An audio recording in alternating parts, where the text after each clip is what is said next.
बहनों भाइयों, अगर आप ज्योतिष में कुछ भी प्रारंभिक ज्ञान रखते हैं, प्रारंभिक ज्ञान का मतलब राशियों के क्रमांक आपको मालूम है, राशियां पहचानते हैं, तो 2 मिनट में जन्म कुंडली देखना सीखने की जो श्रृंखला मैंने चालू की है, इस श्रृंखला को देखते रहिएगा और विश्वास करिएगा।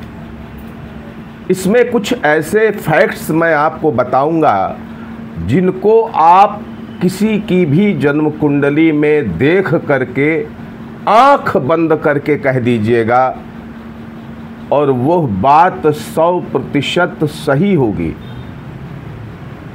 और आपके ज्योतिष ज्ञान की चर्चा होने लगेगी कि अच्छा ज्ञान है आपको।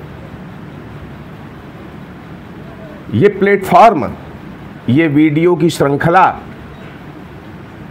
आपको कम मेहनत में सीधा पका पकाया खाने को देगी। मेहनत करने की जरूरत नहीं।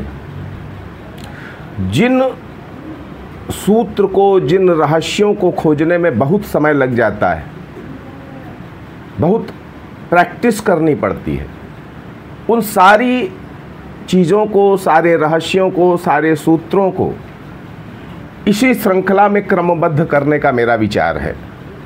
तो देखते रहिएगा ग्रहवाणी चैनल। और एक बार आपको नमस्कार करते हैं। मैं हूं पंडित दिनेश नारायण पांडे।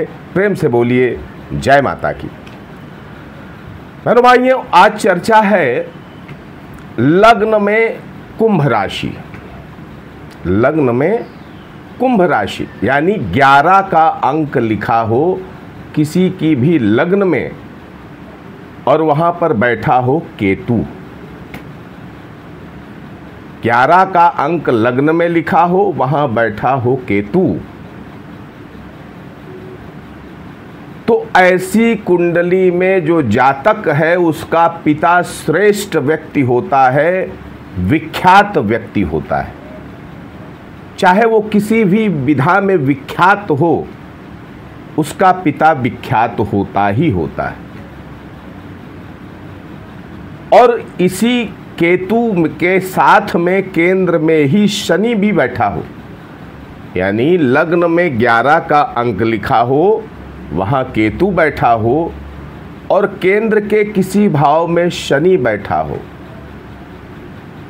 तो ऐसा व्यक्ति सुपरस्टार होता है। सुपरस्टार। जल्दी उसकी बराबरी करने वाला कोई नहीं मिलता, चाहे धन का मामला हो, चाहे उसके टैलेंट का मामला हो। और ख़ास तौर पर ये योग महा ऐश्वर्यशाली बनाता है, महा ऐश्वर्यशाली, विश्वविख्यात बनाता है। अगर केंद्र में ये योग है, यानी लग्न में 11 का अंक, कुंभ राशि और वहाँ बैठा है केतु और केंद्र में शनि कहीं बैठा हो। अब यही योग अन्य जगहों पर हो केंद्र के अलावा, तो भी कुछ प्रभाव इसका कम हो जाता है, लेकिन प्रभाव रहता जरूर है, बशर्ते त्रिक भाव यानी 3, 6, 8 और 12वें भाव में न बने।